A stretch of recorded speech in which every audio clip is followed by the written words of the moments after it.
Tuesday. Let me introduce is Sneha from Indian Cancer Society, Delhi, and she is one of the team member, and she is going to coordinate today's session. So let me just preview a bit.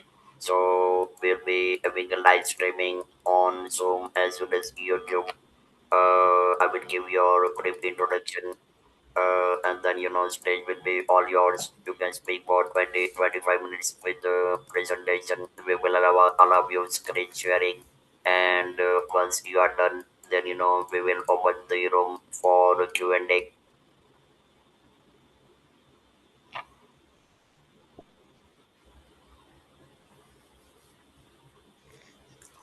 And let me just tell you, you are going to witness some surprises today. In the moment I start the session, I'll make some surprise for you.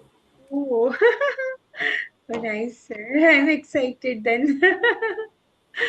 Yes, sir. So we keep it more Hindi, na, sir? And I'll just, as you said, we will go with the flow. So I'll capture just images and then I'll just keep talk. So that's how I'll keep it very simple and nice, but we'll tell it like a story. Yes, yes, absolutely. I mean, you are simply just. I want you to go simply with the. Along with the flow. So nobody's. Actually, you know, we rather wanted to like give a good promotion on a social platform. We did. I mean, we already informed several other volunteers and caregivers, supporters at Indian Cancer Society.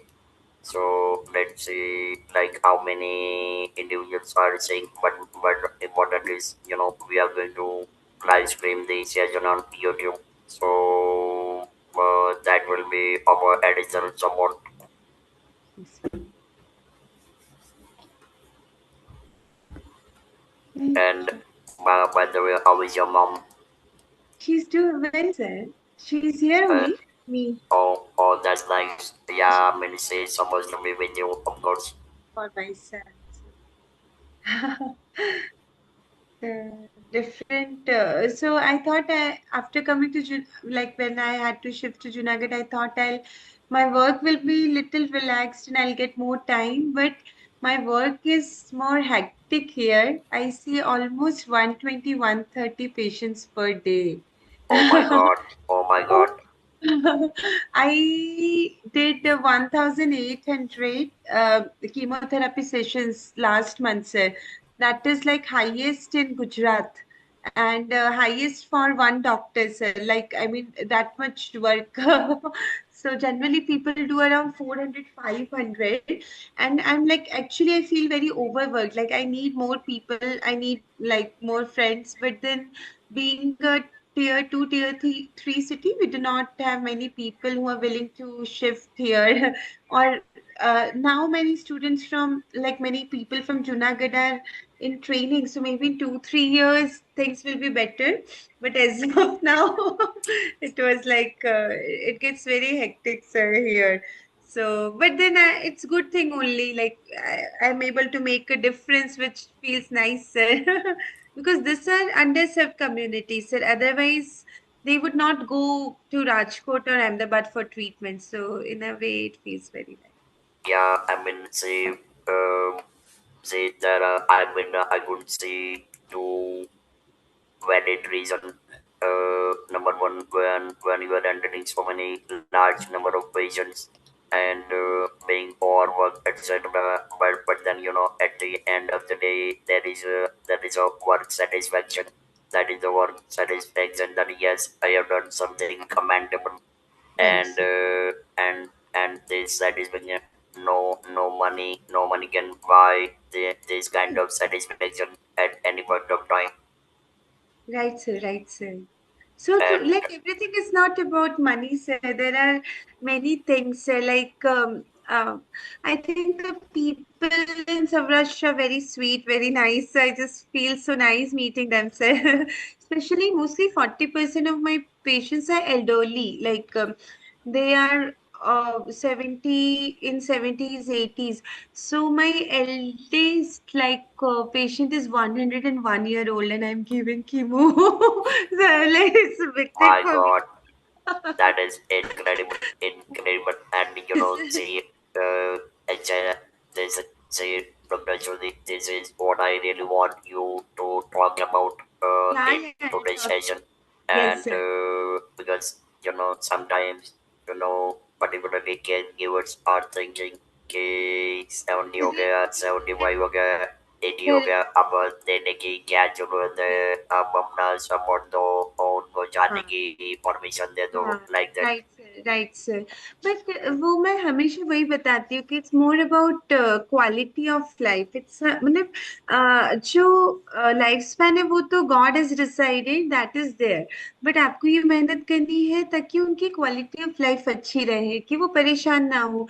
And so most of them are doing very well. Like we are also aware that they are this is their age, और उनको ये सब और भी comorbidities होती है, कि जैसे बीपी है, डायबिटीज है, हार्ट का इश्यू है। ये सब साथ में हम सब संभाल के ही करते हैं और वो खुशी से आते भी है। सो मुझे तो सर ऑनेस्टली मुझे इन लोगों से, मुझे जो ये सब दादा और बा लोग आते हैं उनसे मिलना बहुत अच्छा लगता है। दे आर वेरी स्वीट, बहुत अच्छे से बातें करते हैं। इनफैक्ट सर यंगर पेशेंट से इन लोगों में ना फाइटिंग स्पिरिट बेटर होता है, that's what I feel somehow ऐसा। And I think that is when we are seeing generational gap too, that अभी जो थर्टीज में पेशेंट्स होते हैं वो लोग थोड़े ज्यादा जल्दी घबरा जाते हैं, मुझे ये लगता है। तो ये सब थोड़ा फर्क तो पड़ता ही है सर ऐसा। but eventually I'm not surprised. See, I'm not surprised, particularly for young generation. I tell you what. Say, I mean, if I give you my own example, then you know we had a time there was no internet. You have to keep on sending letters. You have to wait for you know months and months, and there was no telephone. So I mean, we have lived the life with so much of struggle and that were you know we have cultivated patience. Now here the situation is opposite. I mean you just at the fingertip you get everything in no time. So ultimately the patience is lost. Right sir, right sir। True sir, true। So different And generation, different challenges now। Now, as you are saying, na, because of internet, there is so much of information that people get confused, sir. And there is no way to know whether this is authentic or this is not authentic or like that thing, sir। So maybe a lot of information is also confusing people, and then there is analysis paralysis, that so much of choice that उनको ये लगता है।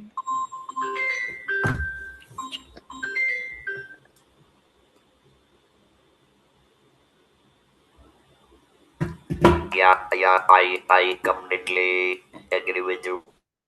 And then it's all about internet and you know see what happens is due to the information available on internet etc. The individual patients are becoming doctors themselves.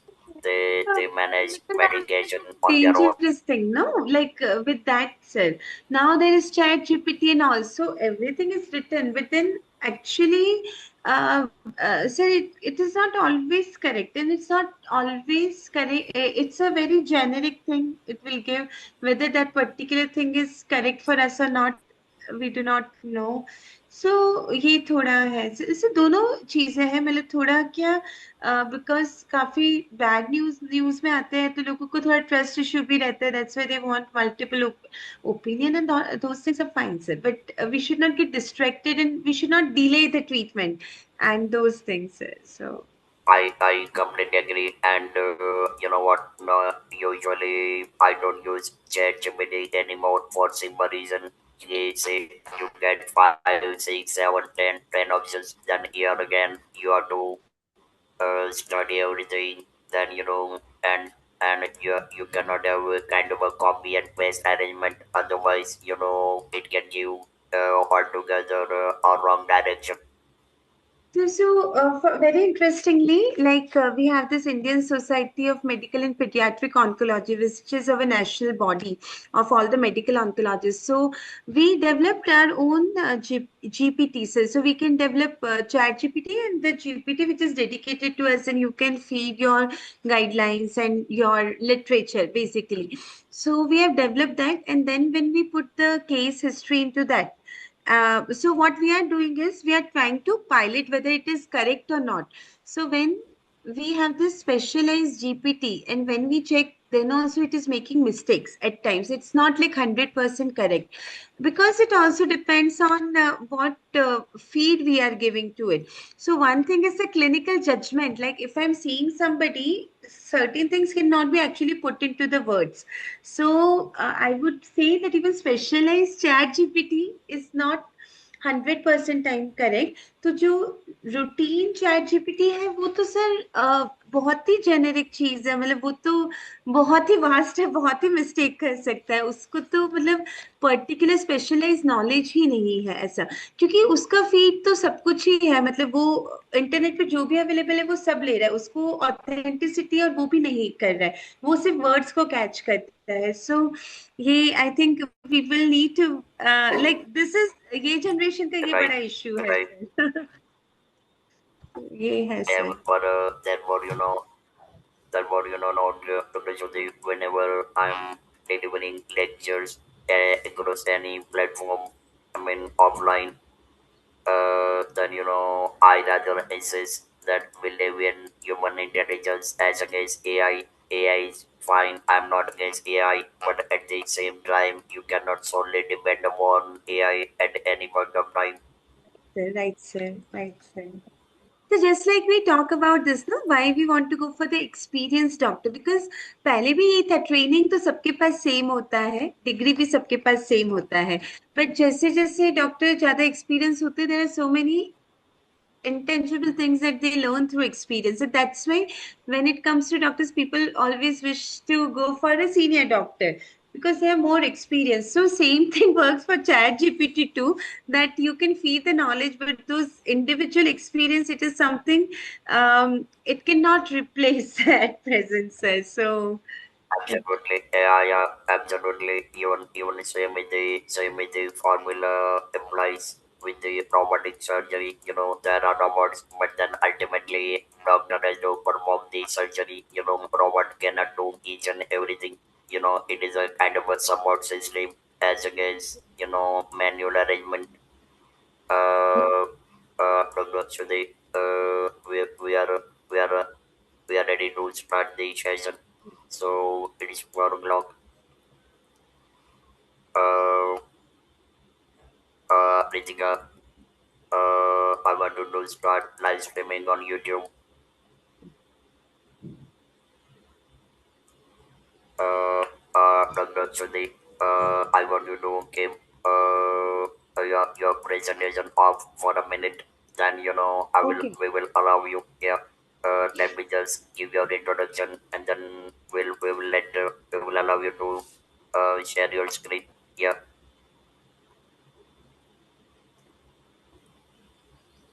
Uh, Ritika, have you started live streaming on YouTube? Yes, sir. Great, great. All right, thank you. Friends, good evening.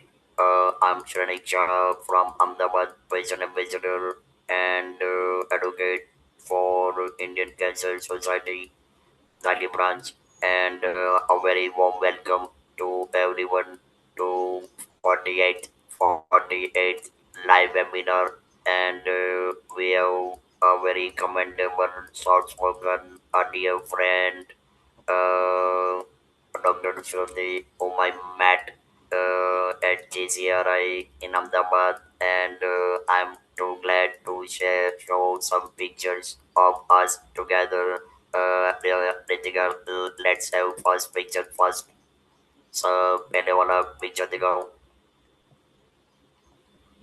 Very nice surprise, sir. This is almost more, almost Created a decade back, I think. 2018. This was from 2018 at JCRI. So friends, Dr. Shruti is a medical and radiation oncologist. She worked at various hospitals in GCRI, SAG, and several other hospitals. And here is she introduced me to the director of GCRI, India's second largest cancer center. And before I give further introduction of Dr. Shruti, for me, she is a leader. She introduced me to JCRI, she arranged my talk at Vijay Medical College and many other places. So, thank you so very much, Shruti. It was lovely seeing you once again after 8 years.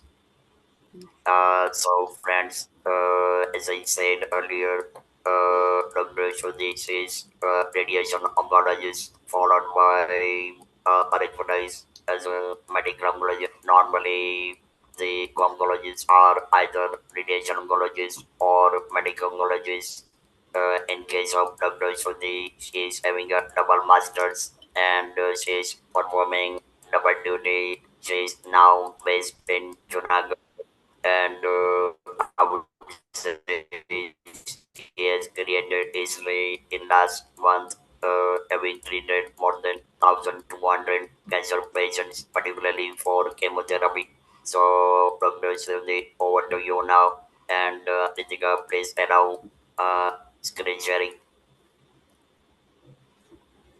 Okay, sir. Thank you so much, sir, for a very kind introduction. It was very nice to go down the memory lane. And it is my fortune to have got introduced to you, sir. And there is so much I have learned from you, from like I've learned resilience and I've learned, it has always been a pleasure, honor to talk with you, to meet you, and every interaction with you, I have, it has been my gain, sir. So thank you so much. And thank you for this wonderful opportunity sir.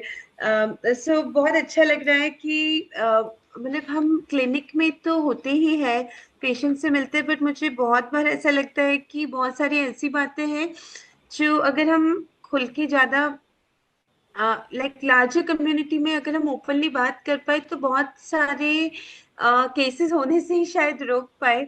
क्योंकि मैं खुद चाहती हूँ कि मेरे mentor अभी we had this national conference and मेरे mentor जो कि बहुत ही सीनियर मेडिकल ऑन्कोलॉजिस्ट है and one of the leading in India, sir बहुत अच्छी बात बोलते हैं. सर बोलते हैं कि हमारा जॉब ये है as oncologist, as cancer specialist, कि हम क्या करें जिससे हम बहुत जल्दी जॉबलेस हो जाए, because we really do not want to see the patient on the other side of the table. So यही गोल शायद है. And thank you for this opportunity sir. शायद इस गोल के लिए it's a very good like opportunity to reach out to people. So आज हम ये बात करना चाहते हैं कि मैं जैसे सर ने बताया कि मैं रेडिएशन ऑन्कोलॉजिस्ट हूँ, फिर मैं मेडिकल ऑन्कोलॉजिस्ट भी हूँ. जब हम कैंसर की ट्रीटमेंट की बात करते हैं तो हम जानते हैं कि तीन मेन पिलर्स हैं. एक है सर्जरी यानी कि ऑपरेशन, दूसरा है रेडिएशन जिसको हम हिंदी में शेक बताते हैं, शिकाई बोलते हैं. ये है. और तीसरा है कि दवाइयों से जो हम ट्रीटमेंट करते हैं उसके. अभी मैं रेडिएशन ऑन्कोलॉजिस्ट भी हूँ, मेडिकल ऑन्कोलॉजिस्ट भी हूँ, तो रेडिएशन से भी ट्रीटमेंट कर सकती हूँ और दवाइयों से भी कर सकती हूँ. अब अक्सर ये क्वेश्चन होता है कि सिर्फ एक करें या तीनों करना है या कब किसको करना है. केस टू केस बेसिस पे ये डिसाइड होता है कि किसको कहाँ पे प्लेस करना है, मतलब सीक्वेंसिंग क्या रहेगा. बट मोस्ट ऑफ जो कैंसर्स है, ब्लड कैंसर्स को छोड़ के, यानी कि जो सॉलिड ट्यूमर्स है, मतलब किसी आपके शरीर के किसी भाग में से जो कैंसर की गांठ निकल रही है, उन सभी में इन तीनों का कहीं ना कहीं कोई रोल आता है. तो जब मैं दवाइयों की बात करूं तो इसमें हम लोग दवाइयां किस किस इंटेंशन से यूज करते हैं. तो पहला तो ये हो सकता है कि कुछ कैंसर है जिसमें सिर्फ दवाइयों से ठीक हो जाता है, जैसे कि ब्लड कैंसर है, लिम्फोमा है, ल्यूकेमिया है, मल्टीपल माइलोमा है. इसमें हम सिर्फ दवाइयों का उपयोग करते हैं। इसमें जनरली सर्जरी या रेडिएशन मोस्ट ऑफ केसेस में नहीं आता है, या उनका कुछ पर्टिकुलर स्पेशल रोल्स है, बट मोस्टली दवाइयों से हो जाता है। फिर दूसरा एक रोल आता है, सो जब हम ऐसे यूज करते हैं तो हम कहते हैं कि हम रेडिकल इंटेंट से ट्रीटमेंट कर रहे हैं। फिर दूसरा ये रोल आता है कि जब बीमारी काफी बड़ी है और ऑपरेशन करना उस टाइम में थोड़ा डिफिकल्ट है। डिफिकल्ट क्यों है कि भाई या तो वो ऐसे भाग में है कि ऑपरेशन ही जटिल है, ऑपरेशन में रिस्क बढ़ जाता है, या फिर ऐसे अगर बीमारी इतनी ज्यादा है कि कॉस्मेटिक आउटकम खराब हो जाता है, तो हम चाहते हैं कि बीमारी की साइज थोड़ी कम हो, तो हमारा जितना अगर मैं ऑपरेशन करके निकालूं तो जो वो भाग है वो जितना नेचुरल दिखता हो उतना नेचुरल दिखे। तो इस इंटेंशन से जब हम ट्रीटमेंट करते हैं तो इसको हम नियो एडजुवेंट ट्रीटमेंट कहते हैं। मतलब दवाइयों को मैं ऑपरेशन या रेडिएशन के पहले यूज कर रही हूँ। और अभी इसमें नया ये आ गया है कि बेनिफिट इससे क्या है कि ये बीमारी को बढ़ने से रोकता है, बीमारी को कम तो करता ही है। पर जैसे हम जानते हैं कि भाई कैंसर नॉर्मल गार्ड से कैसे अलग है, तो कैंसर के जो कोश है वो शरीर में ब्लड के अंदर कहीं ना कहीं घूम रहे होते हैं, और फिर वो सुषुप्त अवस्था में जाके बैठ जाते हैं। अगर हमने ऑपरेशन किया तो ऑपरेशन करके वो बीमारी वाला भाग तो निकाल दिया, पर जो ब्लड में वो सुषुप्त अवस्था में घूम रहे हैं वो भविष्य में आगे चल के वापस बीमारी वापस आने का चांस रहता है। तो हम चाहते हैं कि जब मैं दवाई को मैं ब्लड में डालूं तो ये जो छोटे छोटे कोश है जो शरीर में घूम रहे हैं उनको मैं पहले अभी मार दूं, तो वो भविष्य में भी ऊपर ना आए। और जो गांठ मेन गांठ है वो तो कम हो ही रही है, तो उससे हमें ऑपरेशन और रेडिएशन बेटर, कम साइड इफेक्ट्स के साथ हो, अच्छा कॉस्मेटिक आउटकम मिले, अच्छा फंक्शनल आउटकम मिले, उसमें हमें बेनिफिट हो। सो ये सेटिंग में जब हम यूज करते हैं तो इसको हम न्यू एडजुवेंट सेटिंग कहते हैं। दूसरा है एडजुवेंट सेटिंग के, अब हमने ऑपरेशन तो कर लिया है, अब हम दवाई देना चाहते हैं कि भाई कुछ माइक्रोस्कोपिक छोटा छोटा कहीं रह गया, या अभी भी जो ब्लड में हम बात करते हैं कि कहीं ऐसा कुछ घूम रहा है, तो मैं दवाई को ब्लड में डाल दूं और उसको मैं साफ कर दूं ताकि भविष्य में बीमारी वापस ना आए, उसकी रिस्क को हम कम कर दें। और एक इंटेंशन होता है कॉन्करेंट। जैसे मैंने बताया कि रेडिएशन से जब हम सारवार करते हैं तो उसके अंदर हम कीमोथेरापी जो दवाइयां हैं उसको साथ में देते हैं कुछ दवाइयों को, तो वो रेडियो सेंसिटाइजर का काम करता है, मतलब कि वो रेडिएशन की इफेक्ट को बढ़ा देता है। तो इसे हम सिनर्जिस्टिक इफेक्ट कहते हैं। इसे हम सिनर्जिस्टिक इफेक्ट कहते हैं। सिनर्जिस्टिक एडिशन से अलग होती है। सिनर्जिस्टिक एडिशन मतलब एक और एक दो हो गए, सिनर्जिस्टिक मतलब एक और एक 11। इसका मतलब कि जब हम रेडिएशन के साथ दवाइयों को यूज करते हैं तो रेडिएशन की भी इफेक्ट बढ़ जाती है और दवाई की भी इफेक्ट ज्यादा बढ़ जाती है। सो ये हुई कॉन्करेंट ट्रीटमेंट की बात। और एक आता है पैलिएटिव ट्रीटमेंट, जिसमें जब बीमारी बहुत बड़े स्टेज की है, जहाँ पे हम उसको ठीक नहीं कर सकते हैं, क्योर नहीं कर सकते हैं, तब हम राहत के लिए जो ट्रीटमेंट देते हैं उसको हम पैलिएशन कहते हैं। तो इन सब सेटिंग में हम दवाइयों को यूज करते हैं। अब जब हम दवाइयों की बात करें तो मेन तीन तरीके की दवाइयां होती हैं जो हमने सुनी है। एक है कीमोथेरापी, बहुत कॉमनली सुना है, कुछ लोग उसको डोज कहते हैं। सो कीमोथेरापी की सारवार। फिर दूसरा जो नया आ गया है जो 2026 में या 2020 से जो नया है या 2010 के बाद से क्या नया है, तो वो है इम्यूनोथेरापी और टारगेट थेरापी। अब हम इसको थोड़ा सिंपल समझने की कोशिश करें कि ये भाई दवाइयां कैसे काम करती है। अब कोई दवाइयां देने का तरीका कुछ अलग नहीं है तो यही कि भाई जो बॉटल है, जो हम ग्लूकोज की बॉटल लगाते हैं या नॉर्मल सलीन की बॉटल लगाते हैं, उसके अंदर दवाई को मिला के नस के थ्रू लगाना है। तो नाम थोड़ा बड़ा लगता है, हमें लगता है बॉम्ब है, कुछ ऐसा है। लोग हमेशा आके पूछते भी कीमो, उनको डर लग रहा होता है नाम से। कीमोथेरापी कीमोथेरापी नाम बड़ा लगता है पर इतना डिफिकल्ट नहीं होता है। अब जैसे मैं बात करूं कि दवाइयां अलग अलग किस तरीके से हैं, तो कीमोथेरेपी का काम करने का तरीका कैसे है कि जो हमारे शरीर के जो जल्दी जल्दी बढ़ने वाले कोश है उन सबको वो मार देता है। सो जो कैंसर के कोश होते हैं वो शैतान बच्चे जैसे होते हैं जो उधम मचा रहे हैं, बहुत तेजी तेजी से बढ़ रहे हैं। सो ये दवाइयां, उनको हम इमेच्योर सेल्स भी कहते हैं। जब मैं कीमोथेरेपी देती हूँ तो ये जो तेजी से बढ़ने वाले कोष है उनको मार देते हैं, जिसमें सबसे तेजी से शरीर में क्या बढ़ रहा होता है, कैंसर बढ़ रहा होता है। तो वो उसे तो कम करता है, पर उसकी कुछ कुछ साइड इफेक्ट्स है, जैसे कि और तेजी से कौन से कोष हमारे शरीर में बढ़ते हैं, तो वो है कि जैसे बाल है, जैसे मुंह के अंदर की लाइनिंग है, तो कुछ साइड इफेक्ट जैसे कि बाल गिरना, मुंह में छाले पड़ना, ऐसा हम कॉमनली सामान्यतः देखते हैं। सो बट ये इतना ज्यादा तकलीफ वाला नहीं है।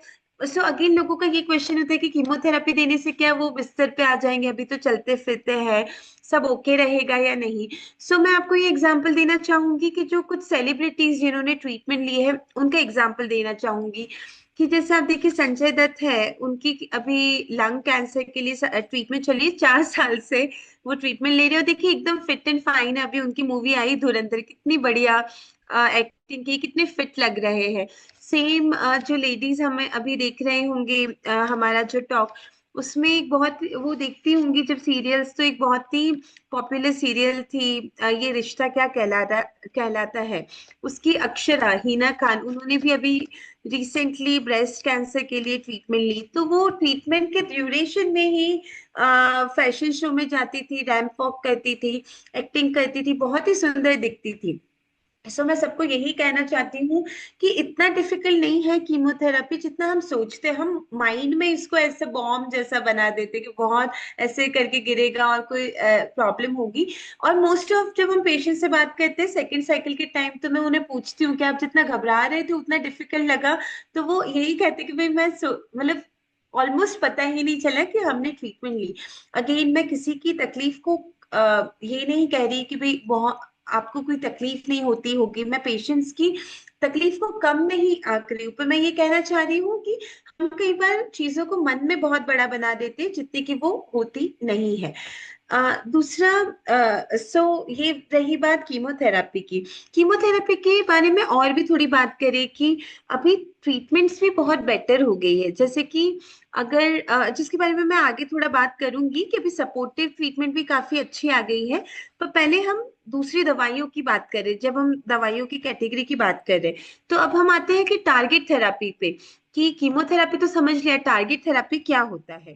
तो जैसे मैं बोला कि कीमोथेरेपी थोड़ा बहुत बॉम्ब जैसा ही काम करती है कि हमने दुश्मन के ऊपर डाला, तो दुश्मन को तो नुकसान करेगा, पर उसके आसपास की अपनी जो थोड़ी बहुत जमीन है उसमें भी थोड़ा नुकसान होता है। जैसे कि मैंने सामान्य साइड इफेक्ट्स बताई कि हेयर लॉस होना थोड़ा कॉमन है, मुंह में छाले पड़ना थोड़ा कॉमन है। अब बात आ गई टारगेट थेरापी की। तो टारगेट थेरापी मिसाइल की तरह काम करती है। बॉम्ब को पता नहीं कि भाई ये दुश्मन है ये नॉर्मल है, पर मिसाइल को ये पता है कि भाई ये दुश्मन की जमीन है और ये मेरी जमीन है। तो सेम जो बीमारी वाले कोष है वो हमारे नॉर्मल कोष से अलग है, तो उनके ऊपर हम वो टारगेट्स को आइडेंटिफाई करते हैं। जैसे कि अगर मैं लंग कैंसर का एग्जांपल दूं तो उसमें ईजीएफआर नाम का टारगेट आ सकता है, उसमें आल करके टारगेट आ सकता है, उसमें रॉस1 करके टारगेट आ सकता है। सेम ओवरी के अंदर वीजीएफ करके टारगेट है। हेड एंड नेक कैंसर के अंदर भी अगेन ईजीएफआर करके टारगेट है। तो इनको ये मतलब ये दवाइयां ये पहचानती है कि भाई ये कैंसर वाले कोष है ये नॉर्मल कोष है, तो सीधा कैंसर वाले कोष पे आके ही चिपक जाती है मिसाइल की तरह। तो इससे फायदा क्या है कि भाई वो नॉर्मल कोशों को तकलीफ नहीं दे रही, तो साइड इफेक्ट्स कम होते हैं। और हम इसमें क्योंकि साइड इफेक्ट कम है तो मैं बारूद भी ज्यादा भर सकती हूँ, तो वो दुश्मन को नुकसान भी ज्यादा करेगी। सो टारगेट थेरेपी डेफिनेटली कीमोथेरेपी से ज्यादा इफेक्टिव है, ज्यादा असरकारक है। साइड इफेक्ट्स भी कम है और असरकारक भी ज्यादा है, तो ये तो बहुत ही बढ़िया बात हो गई। दूसरा फायदा टारगेट थेरेपी का ऐसा है कि इनमें से काफी तो दवाइयां ऐसी हैं जो टैबलेट्स है, इवन इंजेक्शन भी नहीं है। तो आप सोचिए कि ये कितनी बढ़िया बात हो गई कि सिर्फ गोलियां लेनी है, इंजेक्शंस भी नहीं खाने हैं। और अब तो बहुत सारे ऐसे कैंसर्स आ गए हैं ऐसे टारगेट थेरेपी हमने डिस्कवर कर ली है जो पर्टिकुलर केस में काम करती है। जैसे कि ब्रेस्ट कैंसर में जो hormone receptor positive HER2 negative cancer है, जो इवन स्टेज 4 है, उसके अंदर कुछ टैबलेट्स है, सिर्फ टैबलेट्स लेनी है और आदमी एकदम नॉर्मल रहता है, कोई हेयर लॉस नहीं कुछ नहीं।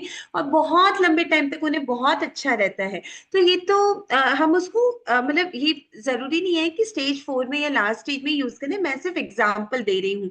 तो जो पेशेंट्स कुछ बातें सुन रहे हैं या काफी जो सब लोग सुन रहे हैं, आप कोई भी शब्द को ना पकड़े या किसी बात को लेके आप मन में टेंशन ना ले। सो अगेन मैं टारगेट थेरेपी की बात करूं तो ये कितनी अच्छी बात हो गई कि भाई हमने दवाई लेते रह रहे हैं, बीमारी काबू में है। तो ये तो बीपी डायबिटीज जैसी बात हो गई ना, बीपी और डायबिटीज भी कभी ठीक नहीं होता है। लोग टैबलेट लेते हैं, बीमारी कंट्रोल में रहती है, नॉर्मल हम जीते हैं। तो अगर ऐसा भी हो जाए तो भी ये अमेजिंग बात है। एंड कहीं ना कहीं हम बहुत इस डायरेक्शन में जाने में सक्सेसफुल रहे हैं। और ऐसी काफी दवाइयां जैसे कि ईजीएफआर पॉजिटिव लंग में हम लोग जेफिटिनिब, ऑसिमर्टिनिब और लुटिनिब, एफाटिनिब नाम की दवाइयां यूज करते हैं। सो ये काफी सक्सेस स्टोरीज है जब हम टारगेट थेरेपी की बात करें। फिर नेक्स्ट एक दवाई आती है इम्यूनोथेरेपी। सो ये दवाई की जब हम बात करें तो ये खुद बारूद नहीं है। जब हम कीमोथेरेपी की बात करते हैं, हम टारगेट थेरेपी की बात करते हैं, तो वो खुद बारूद है, वो खुद बीमारी के कोषों के सामने लड़ रहा है। तो इम्यूनोथेरेपी थोड़ी अलग तरीके से काम करती है। ये कैसे काम करती है? ये हमारे शरीर की जो रोग प्रतिकारक शक्ति के कोष है, टी सेल्स होते हैं शरीर के अंदर, जो हमारे शरीर के सिपाही है और बीमारी के सामने हमें रक्षण देते हैं। ये कोई चेप भी हो सकता है, कोई इन्फेक्शन भी हो सकता है, और ये कैंसर भी, कैंसर के कोष भी हो सकते हैं।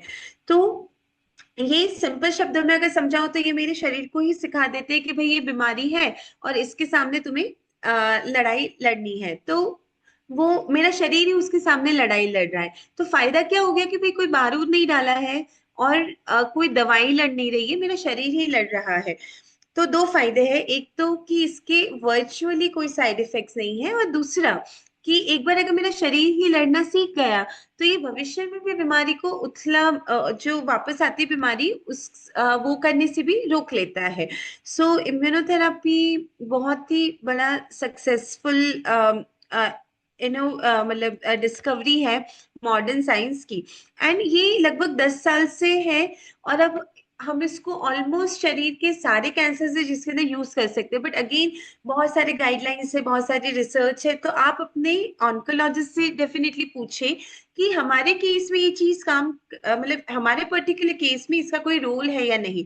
सारे में नहीं काम करती, सारे स्टेज या सारी प्रकार की में नहीं करती है। बट डॉक्टर को आप जरूर पूछ सकते हैं। आई एम श्योर आपकी डॉक्टर, अगर वो आपके अंदर इम्प्लीमेंट होता ही होगा तो उन्होंने ऑलरेडी आपको सजेस्ट किया होगा, पर अगर नहीं है तो आप एक बार इसके बारे में भी उनसे पूछ सकते हैं। सो ये हुई दवाइयों की बात। अब मैं वापस आती हूँ कि काफी लोग ये सोचते हैं कि जब मैं टारगेट थेरेपी, इम्यूनोथेरेपी के बेनिफिट्स बताती हूँ, मैं बताती हूँ साइड इफेक्ट कम है, इफेक्टिव ज्यादा है, तो उन्हें ये लगता है कि बस हम यही लेंगे और कुछ नहीं लेना है हमें, ऐसा कि मैडम कीमोथेरेपी नहीं लेना है, हमें कीमोथेरेपी से काफी डर लगता है ऐसा। बट एक्चुअल में ऐसा है कि मोस्ट ऑफ केसेस की बात करें तो हमें कीमोथेरेपी को यूज करना है, उसके ऊपर हमें इम्यूनोथेरेपी या टारगेट थेरेपी को ऐड करना है। हाँ, बहुत सारे ऐसे केसेस है जिसमें सिर्फ टारगेट थेरेपी अकेला बहुत अच्छा काम करता है, बहुत सारे ऐसे केसेस है जिसमें सिर्फ इम्यूनोथेरेपी बहुत अच्छा काम करती है। So again case to case basis इस पे डिसाइड होता है। बट आज के दिन भी 80% बेसिस अपना कीमोथेरेपी है। दूसरा, कीमोथेरेपी के अपने बेनिफिट है। अगर मैं आपको सिंपल समझाऊं तो कीमोथेरेपी का काम क्या है, कि सिंपल भाषा में समझाऊं कि अगर शरीर में 1 किलो की गांठ है, तो उस 1 किलो की गांठ को 100 ग्राम का करने का काम कीमोथेरेपी का है। उसको 100 ग्राम ही 100 ग्राम रखने का, या क्योंकि 100 ग्राम की चीज आपको तकलीफ नहीं करती, भले वो पड़ा रहा, मैं अपना काम करूंगी, ये अपना काम करेगी। हाँ, बीमारी जीरो भी हो सकती है, पर मैं आपको एक प्रैक्टिकल सिनेरियो समझाना चाह रही हूँ कि 1 किलो की गांठ को 100 ग्राम का करने का काम कीमोथेरेपी का है, उसको 100 ग्राम को 100 ग्राम मेंटेन रखने का काम इम्यूनोथेरेपी का है। तो काफी लोग आके ये पूछ रहे कि हम सिर्फ इम्यूनोथेरेपी ले तो कैसे? तो भाई आप, हमारा ये कहना है कि भाई इनिशियली आप दोनों को कंबाइन करके चले, कुछ साइकिल कीमो की हो जाए, फिर हम सिर्फ इम्यूनोथेरेपी पे मेंटेनेंस कर सकते हैं। तो फिर नेक्स्ट क्वेश्चन आता है कि जो हमें डर लगता है कि हम जब सोचते हैं कीमोथेरेपी, तो सबसे पहला थॉट ये आता है कि बहुत ज्यादा वॉमिटिंग होती होगी, बहुत ज्यादा उल्टी होती होगी। तो अभी काफी नई दवाइयां आ गई है एंड वर्चुअली जीरो वॉमिटिंग होती है।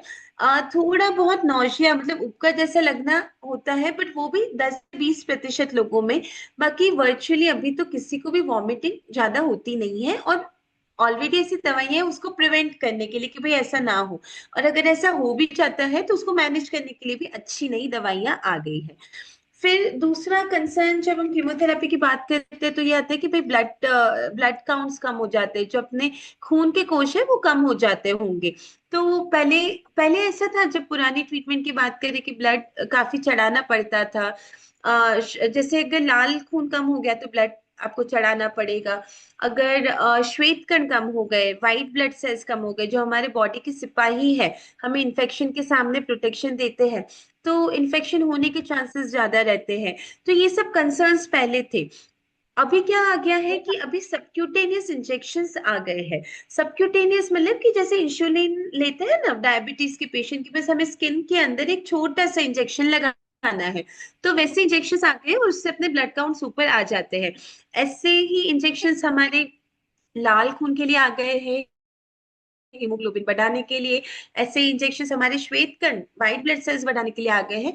ऐसे इंजेक्शन हमारे प्लेटलेट्स को बढ़ाने के लिए आ गए। प्लेटलेट्स क्या हेल्प करता है कि जो ब्लीडिंग होता है कभी उसको रोकने के लिए, जैसे अगर हमें कभी लग गई तो हम खून का एक गट्ठा सा जम जाता है ताकि पूरा ब्लड बाहर ना निकल जाए, तो ये प्लेटलेट्स का काम है। ये तीन हमारे मेन ब्लड सेल्स होते हैं, red blood cells, white blood cells, platelets.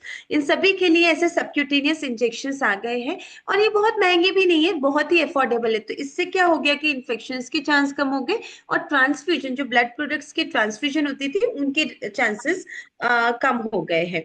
So supportive care बहुत बेटर हो गई है। अब दूसरी बात करें कि ट्रीटमेंट देनी कितनी आसान हो गई है। तो हर बार सुई खाने की जरूरत नहीं है, देनी तो नस से ही है। तो अभी कीमोपोर्ट आ गया है और पीआईसीसी लाइन आ गई, मतलब जैसे अगर आप इमेज में देख सकते हैं कि छोटी डब्बी जैसा होता है जिसको हम यहाँ पे लगा सकते हैं चेस्ट के भाग में, या फिर हाथ में ऐसी प्लास्टिक की छोटी सी ट्यूब जैसा होता है, प्लास्टिक सिलिकॉन की ट्यूब है। तो वो ट्यूब रखे रखेंगे ट्रीटमेंट ड्यूरेशन के टाइम में। फिर जब दवाई देनी है सीधा इसमें देना है, तो आपको सुई खाने की जरूरत नहीं है। हम जो सुई डालेंगे या जो दवाई देंगे वो इसके थ्रू देंगे। तो इससे बहुत इजी हो जाता है, आपको सुई खाने की जरूरत नहीं है। आपको साइड इफेक्ट्स भी कम होंगे, जैसे कि कुछ हाइपर पिगमेंटेशन होता है, कई बार एक्स्ट्रावेजेशन के रिस्क कम हो जाता है, एक्स्ट्रावेजेशन वगैरह होता है तो उसके रिस्क कम हो जाते हैं। तो ये सब नए डेवलपमेंट्स आए हैं हमारे पास।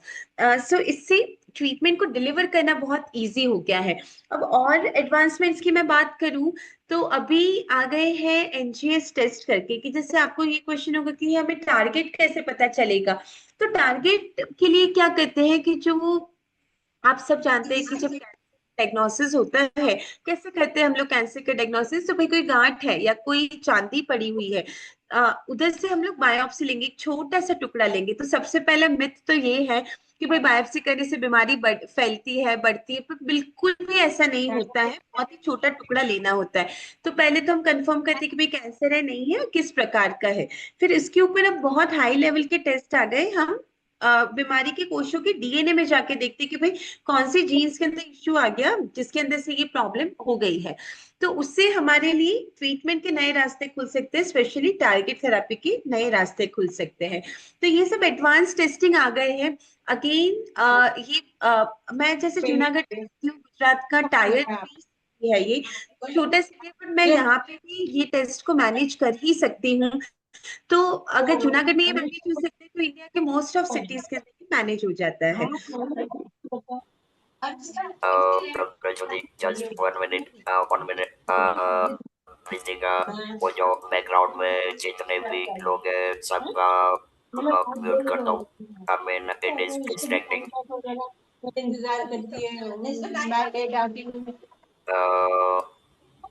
Pritika, Pritika, Yes, sir. One I'm doing minute it. Rajni 1 minute।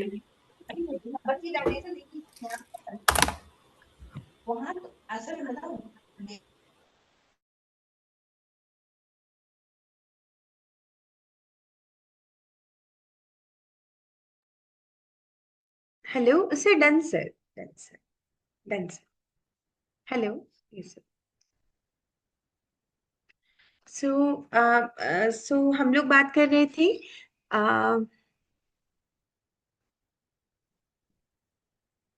हम लोग बायोप्सी की बात कर रहे थे और उसमें हम बात कर रहे थे कि एनजीएस टेस्टिंग होता है, तो इससे हमें पता चलता है कि टारगेट थेरापी के नए रास्ते खुल सकते हैं।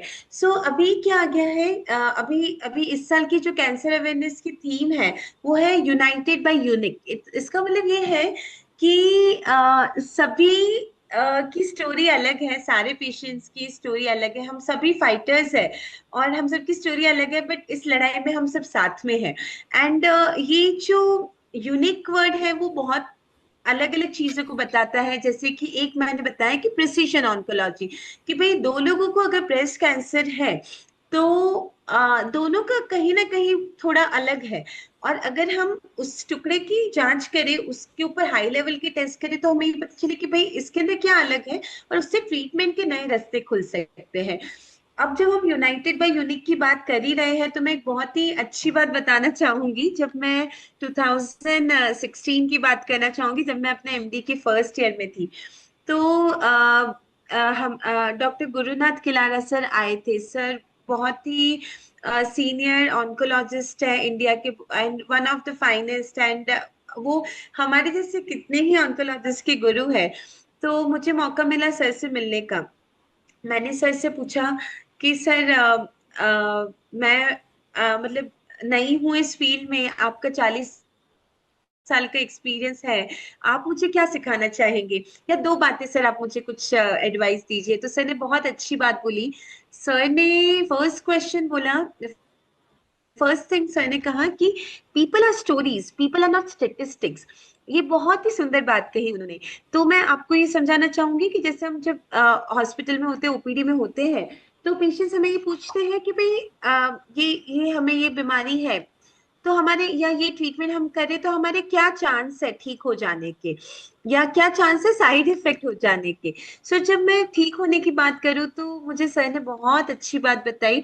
ये जो स्टेटिस्टिक्स होते हैं ना, वो पॉपुलेशन के लिए है। मतलब सिंपल भाषा में ऐसा है कि भाई 100 लोग हैं जिनको मैं, 100 पेशेंट्स हैं जिनको मैंने ये दवाई दी, और 100 पेशेंट्स हैं जिनको मैंने ये दवाई नहीं दी।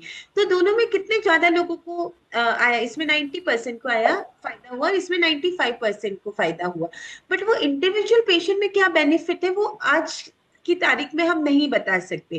तो ये जो परसेंटेजेस की जब हम डॉक्टर्स बात करते हैं, तो it is about population based thing. So एक इंडिविजुअल के बारे में ये बात ही नहीं होती, पर जनरली लोग ये जानना चाहते हैं कि हमारे परसेंटेज क्या है। तो अच्छी बात बोलते हैं कि देखो श्रुति, तुम्हारे लिए भी पेशेंट 100% है, पेशेंट के लिए भी पेशेंट 100% है, और हमें इसी फेथ के साथ अपना 100% देना है कि हमें 100% अच्छा हो जाएगा। मैं, अब मुझे कोई भी पूछता है कि हमारे क्या चांस है ठीक होने के हाँ, मैं सबको यही कहती हूँ कि हम और आप मिलके अपना 100% देंगे और हमें 100% अच्छा ही हो जाएगा। ये बहुत ही अच्छी बात सर ने बताई थी। अगेन जो मैं सर की बात कहना चाहूंगी कि people are not statistics, people are stories. And ये बहुत यही कि आप सब यूनिक है।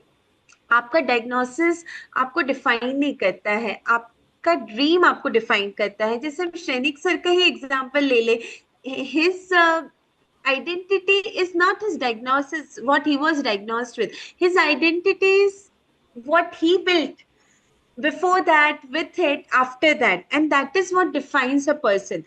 मैं बार बार यही कहना चाहूंगी कि आपकी स्टोरी अलग है। और लोग बोलते कैंसर मतलब कैंसिल, कैंसिल नहीं है, ये कॉमा है। ये आपको एक टाइम देना है सोचने के लिए, और आपको बाउंस बैक करना है फिनिक्स की तरह कि आप जैसे कि श्रेनिक सर का एग्जाम्पल है हमारे सामने कि you can come back even like stronger and much better, and I think God has much better plans for you. भगवान प्रॉब्लम भी बहुत लोग ये भी कहते हैं कि हमारे साथ ये क्यों हुआ। मैं तो यही कहूंगी कि भगवान तो प्रॉब्लम भी उनको देते हैं जो फाइटर है। आप सच में स्पेशल है, इसलिए God has chosen you for this. मैं तो सबको यही कहना चाहूंगी कि इसको एक पॉजिटिव वे में ले और हम लड़ाई दे। तो उसी से मैं आती हूँ दूसरे पॉइंट पे जो सर मुझे सिखाना चाह रहे थे, गुरुनाथ किलारा सर। तो सर ने मुझे बताया कि बैंगलोर, सर बैंगलोर से थे, तो बैंगलोर में उन्होंने कोपरा करके एक इंस्टीट्यूट भी खोला है जहाँ पे साइको ऑन्कोलॉजी पे वो लोग काम करते हैं। तो सर बताते हैं कि देखो अगर आपके पास 3 पेशेंट है, तीनों का सेम डायग्नोसिस है, same treatment, same hospital, same doctor, सब कुछ सेम, बट जनरली हम देखते हैं कि तीनों के रिजल्ट्स अलग अलग आते हैं। तो वन थिंग डेफिनेटली इसके सबके कैंसर एक जैसे नहीं है, जिसको हम ट्यूमर में से बायोप्सी मैंने बोला और उसके अंदर हम लोग एनजीएस कर रहे हैं और उसके अंदर हम साइंटिफिक वे में स्टडी कर रहे हैं, वो definitely it is there. But दूसरा उनका फाइटिंग स्पिरिट भी होता है कि कुछ लोग जो लोग पॉजिटिव वे में लेते हैं उनको साइड इफेक्ट्स कम होते हैं, वो पूरे ट्रीटमेंट के थ्रू इजीली सेल होके जाते हैं। एंड जो लोग काफी टेंशन में रहते हैं या ज्यादा नेगेटिव सोचते हैं, वो अपना जो ट्रीटमेंट का जर्नी है उसको हम अपने आप पे डिफिकल्ट बना देते हैं। तो सर जैसे समझा रहे थे कि देखो दो ट्रीटमेंट के टाइम में देखिए अगेन हम किसी की तकलीफ को अंडरमाइन नहीं कर रहे, हम बिल्कुल समझते हैं कि it is not easy, it is not easy at all, and we have immense respect जब आप ट्रीटमेंट ले रहे हैं। मैं अगेन जब हम ट्रीटमेंट ले रहे हैं तो मैं ये बात जरूर करना चाहूंगी कि जैसे मैं जूनागढ़ रहती हूँ, तो जूनागढ़ से मुझे अगर अहमदाबाद जाना है तो 2 तरीके के लोग होते हैं। देखिए सेम ही रास्ता है, वही रोड लेके जाना है ना। एक वो लोग होते हैं जो कंप्लेन्स करते हुए जाएंगे कि यहाँ पे खड्डे हैं, यहाँ पे ट्रैफिक है, यहाँ पे ये है, ये हॉर्न बजाओ, इससे झगड़ा करो, वो झगड़ा करो। दूसरा ऐसा होगा आदमी कि वो जा रहा है अपने फैमिली के साथ अंताक्षरी खेलते खेलते जाएगा, दूसरी बातें करेंगे। तो अगर 5 घंटे का टाइम लगना है तो दोनों को 5 ही घंटे लगेंगे। पर एक ने पूरी एक्सपीरियंस को डिफिकल्ट बना दिया, दूसरे ने उसी 5 घंटे को एक बहुत ही अच्छी मेमोरी बना दिया फैमिली के लिए, बहुत ही एंजॉयबल मोमेंट बना दिया। तो इस जर्नी को आपको जितना हो सके उतना हैप्पी रखना है, ये मैं आपको समझाना चाहती हूँ। जो सर भी कहना चाह रहे थे कि आप जितने पॉजिटिव होंगे अंदर से, उतना ये जर्नी आपके लिए स्मूथ रहेगा, उतना ये अच्छा रहेगा आपके लिए। सो ये मैं सर की बात डेफिनेटली आप सबसे शेयर करना चाहती थी। फिर वापस हम आते हैं कि क्या नए एडवांसमेंट्स है। सो अभी ये बायोप्सी की बात हुई, अब आ गया है लिक्विड बायोप्सी। लिक्विड बायोप्सी मतलब अब हम ब्लड टेस्ट के थ्रू भी जान सकते हैं ये सारे जो मैंने नए टारगेट्स के बारे में बताया, बहुत सारे ब्लड के अंदर भी हमें पता चल जाते हैं। तो ये टेक्नोलॉजी अभी डेवलप हो रही है, तो अभी हम ऐसा कहते हैं कि या तो दोनों को आप साथ में कराएं, मतलब कि बायोप्सी के ऊपर रिपोर्ट और जो ब्लड टेस्ट के ऊपर लिक्विड बायोप्सी करनी है, ये दोनों हम साथ में कराएं। या अगर एक ही कराना है तो हम अभी भी जो ट्यूमर है, जो मतलब टिश्यू है, मतलब जो बायोप्सी का टुकड़ा लिया हुआ है, उसको हम ज्यादा सुपीरियर मानते हैं। अब और कितना बढ़िया होता जा रहा है कि भाई जैसे ऑपरेशन करने के बाद जो हम एक चैलेंज फेस करते हैं कि कई केस में बीमारी वापस आ जाती है, तो जाहिर सी बात है कि एक क्वेश्चन अपने को आता है कि क्या हम इसको ऐसे जान सकते शुरू होने के टाइम भी हमें पता चल जाए। तो इसको हम ctDNA कहते हैं, मतलब ब्लड टेस्ट में हमें अगर कहीं पे कैंसर के कोष घूमने शुरू हो गए हैं तो वो बहुत छोटे स्टेज में हमें पता चल जाएगा और हम तभी ट्रीट कर लेंगे, तो हम जीत जाएंगे इसके सामने। तो ये सब भी डेवलपमेंट्स आ गए हैं एंड हम ऑलरेडी कर सकते हैं इंडिया में, इट्स नॉट कि हम नहीं कर सकते हैं। और क्या पाइपलाइन में है, तो कार्टी सेल थेरेपी, जैसे अगर मैं ब्लड कैंसर की बात करूं तो बोन मैरो ट्रांसप्लांट के विषय में हमने सुना हुआ है, और उससे बहुत लोगों को ठीक हो जाता है, मतलब एकदम क्योर हो जाता है। सो बोन मैरो ट्रांसप्लांट की तरह अभी कार्टी सेल थेरेपी आ गई है, जिसके अंदर हम सिंपल भाषा में कहें तो क्या करते हैं, तो भाई शरीर से हम लोग जो अपने शरीर के रोग प्रतिकारक शक्ति के कोष है, उन्हें थोड़ा बाहर निकाल के हम उन्हें सिखाते हैं कि भाई ये बीमारी वाले कोष है, उसको उस तरीके से मॉडिफाई करते हैं और वो मॉडिफाई करके उसको बॉडी में वापस इंट्रोड्यूस करते हैं। अब जितना मैं कह रही हूँ उतना ये सिंपल नहीं है, मैं सिर्फ उस कंसेप्ट को सिंप्लीफाई करना चाहती हूँ। अब ये बहुत ही महंगी ट्रीटमेंट्स है, बट इंडिया में मुंबई में टाटा मेमोरियल हॉस्पिटल और उनके डॉक्टर्स आईआईटी मुंबई के साथ मिलके, even IIT multiple places Madras Guwahati, ये सब लोग मिलके हमारे जो प्रीमियर इंस्टीट्यूट्स है हॉस्पिटल और हमारे जो सीनियर डॉक्टर्स हैं उनके साथ मिलके ये कार्टी सेल थेरेपी पे काम कर रही है। एंड ये ब्लड कैंसर की बात हुई, we already have Indian CAR T cell therapy जिसका कॉस्ट इंटरनेशनल मार्केट की कंपेयर में 1/20 है। तो हमने उसको अफोर्डेबल भी बनाया लोगों के लिए, ताकि ज्यादा लोग इसको एक्सेस कर सके। एंड अभी ये सॉलिड ट्यूमर्स की तरफ भी आ रहा है, बट अभी रिसर्च के अंदर है। अब दूसरा क्वेश्चन ये आता है कि क्या ये सारी ट्रीटमेंट्स बहुत ही महंगी है। अभी उसके बारे में बात करें तो देखिए ओवरऑल ट्रीटमेंट महंगी है, किसी के एफर्ट्स या किसी की मेहनत को अंडरमाइन नहीं कर रहे हैं, बट क्या अच्छा हो रहा है। तो अभी बहुत सारी दवाइयाँ उनके पेटेंट्स चले गए, जैसे कि इम्यूनोथेरेपी। इम्यूनोथेरेपी 2015 में लॉन्च हुई थी, 2025 आ गया, तो अब जेनेरिक्स आ गए हैं, बायोसिमिलर्स आ गए जो इक्वली इफेक्टिव है, तो उनका कॉस्ट काफी कम हो गया, it has become much more affordable. Chemotherapy तो काफी पुरानी दवाइयां हैं, तो ये गवर्नमेंट स्कीम्स में भी अवेलेबल रहती हैं, एंड इतना ज्यादा उनका कॉस्ट अभी है नहीं। सो बायोसिमिलर्स काफी आ गए हैं। दूसरा, अभी जैसे जो रीसेंट बजट आया था, उसमें उन्होंने कैंसर की 16 दवाइयां हैं जिनका इंपोर्ट कॉस्टिंग है, उनका सारा जो कॉस्टिंग है उसको कम किया ताकि ज्यादा लोगों तक ये जा सके। तो गवर्नमेंट भी काफी अच्छे स्टेप्स ले रही है। सो मैं ये कहना, अनदर थिंग कि काफी चीजें इंश्योरेंस में आपकी कवर हो जाएंगी। बाकी ये मतलब ओवरऑल अगर हम देखा जाए तो पहले से सिनेरियो काफी बेटर है, क्योंकि गवर्नमेंट स्कीम में भी बहुत चीजें कवर हो रही हैं, बायोसिमिलर्स आने से कॉस्ट कम हो गई है, आपका इंश्योरेंस में भी कवर हो जाएगा, तो things are much better and then what it was 20 years back. So मैं सबको यही कहना चाहूंगी कि भाई मन में कोई भी टेंशन लेके हमें घबराना नहीं है। कोई चीज के लिए इतना सोच के आप उसको बड़ा ना बनाएं। आप जैसे ही वो रामायण की स्टोरी है ना, वो बाली वाली की, अगर आपने दुश्मन को पहले ही ताकत अपनी दे दी, आपने सोच के हार, तो आप सोच के ऐसे ही हार जाओगे। अगर आप फाइट करोगे तो आप जीत ही सकते हैं। श्रेनिक सर इसका सबसे बड़ा एग्जाम्पल है हमारे सामने। सो मैं यही कहना चाहूंगी कि भाई दुश्मन ये बीमारी है, कोई ट्रीटमेंट दुश्मन नहीं है, ना हम लोग दुश्मन है, पर हम लोग सब मिलके साथ में इसके सामने लड़ेंगे, and things are much better this days. बहुत ही सॉफ्ट काइंडर ट्रीटमेंट्स आ गए हैं, और आपको कोई डाउट है आप अपने डॉक्टर से बात करें तो वो आपको हेल्प करेंगे। मन में सोच के आप ना घबराएं। सो यहाँ पे I want to end my talk sir. कुछ क्वेश्चंस है तो सर प्लीज बताइए सर। Thank you.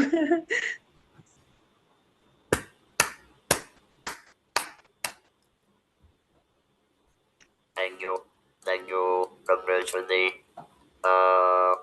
अब मुझे भी आपकी तरह हिंदी में ही बोलना पड़ेगा, क्योंकि आपने पूरा का पूरा सेशन हिंदी में ही कंडक्ट किया है, तो मुझे भी हिंदी में ही बोलना जरूरी है। लेकिन एक बात मैं बताऊं कि नॉर्मली नॉर्मली जब मेडिकल ऑन्कोलॉजी के पास जाते हैं और जब बोलते हैं कि नहीं नहीं अभी एडवांस स्टेज इम्यूनोथेरेपी स्टार्ट करनी पड़ेगी, तो सबसे पहले न पेशेंट को कैरियर को ये लगता है कि बस अब अपना टाइम आ गया। This is the first and foremost thing. और आपने बहुत अच्छी तरह से बढ़िया तरीके से इम्यूनोथेरेपी का क्या पर्पज है और उससे क्या फायदा हो सकता है, ये आपने बड़ी अच्छी तरह से पता से like giving example of chemotherapy and the other therapy as well. अब मुझे आपको एक और चीज बतानी है कि आपने एक बात हमें सबको बताइए कि नॉर्मली कीमोथेरेपी में कूल कैप की ट्रीटमेंट कूल कैप करते हैं, जो मतलब नॉइज़ कम करने के लिए। उसकी आप बात बताइए, फिर मैं आगे बात करता हूँ। सर, सो जनरली जो कीमोथेरेपी जब लेते हैं तो पहला थॉट यही आता है कि बाल चले जाएंगे, ये सबका सबसे बड़ा कंसर्न है ये, एंड बहुत जेन्यून है। सो काफी सारे कीमोथेरेपी कीमोथेरेपी ग्रुप है, मतलब ऐसा कि इट्स ग्रुप ऑफ मेडिसिन, उसके नीचे बहुत सारी दवाइयां आती है। तो सभी के सभी से हेयर लॉस होता है ऐसा नहीं होता है। बहुत सारी दवाइयां ऐसी हैं जिससे नहीं होता है, पर हाँ जहाँ पे जरूरी है और ऐसी जो दवाइयाँ जरूरी है वो आपको लेनी ही चाहिए। आई थिंक सबसे पहली बात तो मैं यही कहना चाहूंगी, मैं बिल्कुल कूल कैप के बारे में बात करूंगी, बट मैं पहले तो यही कहूंगी कि भाई पहले तो जो बहुत बड़ी बात नहीं है उसे हमें बड़ी बात बनाना नहीं है। हमें इस चीज को एम्ब्रेस करना है, एंड बोल्ड एंड ब्यूटीफुल, मतलब कि जैसे अगर आप देखिए कि सारे सेलिब्रिटीज जो एक्ट्रेसेस है उन्होंने भी इस चीज को एकदम लाइक स्ट्रांगली इसको एक्सेप्ट किया। तो सबसे पहले जब मैं कूल कैप की भी बात करना चाहूँ, पहले ये कहूंगी कि इस चीज को आपकी चॉइस होनी चाहिए, बट आपको इस चीज को बड़ा बनाना नहीं है। सो आप इस चीज को एम्ब्रेस करके बोल्ड एंड ब्यूटीफुल, और जब हेयर लॉस होंगे तो वो वापस तुरंत आ जाएंगे। 3 महीने जब आपके ट्रीटमेंट खत्म होगा तो 3 महीने के अंदर बाल आ जाएंगे, और एक्चुअली बेटर आते हैं बाल ऐसा। बट स्काल्प कूलिंग करके नया डिवाइस आ गया है। उससे क्या होता है कि एक कैप जैसा है जिसको हम पहन के ट्रीटमेंट के टाइम बैठ सकते हैं। तो बेसिकली हेयर लॉस कैसे होता है कि जो दवाई है वो मेरे ब्लड में जा रही है, और जो मेरे ब्लड वेसल्स है उसमें भी दवाई पहुंच रही है। और क्योंकि जैसे मैंने बताया कि मेरे हेयर होते हैं वो जल्दी से बढ़ने वाले कोश होते हैं, तो जब दवाई उसके रूट्स में आ जाएंगी तो वो गिर जाते हैं। तो हम कूल कैप पहन लेते हैं, तो यहाँ पे टेम्परेचर बहुत ठंडा होता है, जैसे बर्फ पहना हुआ हो वैसा करके। तो यहाँ पे वैसो कंस्ट्रिक्शन हो जाता है, मतलब जो ब्लड वेसल्स, जो रक्त वाहिनी है जो यहाँ पे ब्लड सप्लाई करी है वो सिकुड़ जाती है। तो उतने पार्ट में ब्लड उधर फ्लो होना थोड़ी टाइम के लिए स्टॉप हो जाता है, एंड ताकि दवाइयां वहां पे ना पहुंचे। तो हमें जो ट्रीटमेंट का ड्यूरेशन है, जैसे कि अगर 4 घंटे मेरी कीमोथेरेपी चलने वाली है, तो उतने ड्यूरेशन में मुझे कैप पहन के बैठना है। तो उससे अच्छे रिजल्ट है काफी। एंड उससे हम लोग बहुत एक्सटेंड तक हम लोग हेयर लॉस को स्टॉप कर सकते हैं। तो ऑलमोस्ट नेचुरल ही बाल लगते हैं, और उससे वापस भी जब बाल आते हैं तो वो जल्दी आ जाते हैं। दूसरा क्वेश्चन ये आता है कि इतना ठंडा, मैंने बर्फ जैसा बोला तो क्या इतना डिफिकल्ट होता है? तो इतना डिफिकल्ट नहीं है।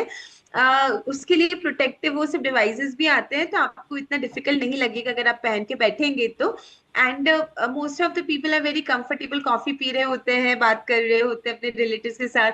कुछ लोग जो ऑफिस वर्क होते हैं तो वो वर्क फ्रॉम होम वगैरह होगा तो वो अपना काम कर रहे होते हैं, लोग मूवी देख रहे होते हैं। तो no, it's not very difficult या पेनफुल, बट या स्काल्प पुलिंग नया डिवाइस आ गया है जो हेयर लॉस में हमें हेल्प करता है, and it's very much thank you. Available. ये सर। आप बोलिए। हाँ सर, मतलब it's very much available in many cities of Gujarat also, but we are looking at the India level, so you can definitely ask आपके doctor को scalp pulling device के बारे में, then they can guide you for those hospitals जहाँ पे ये facility available है।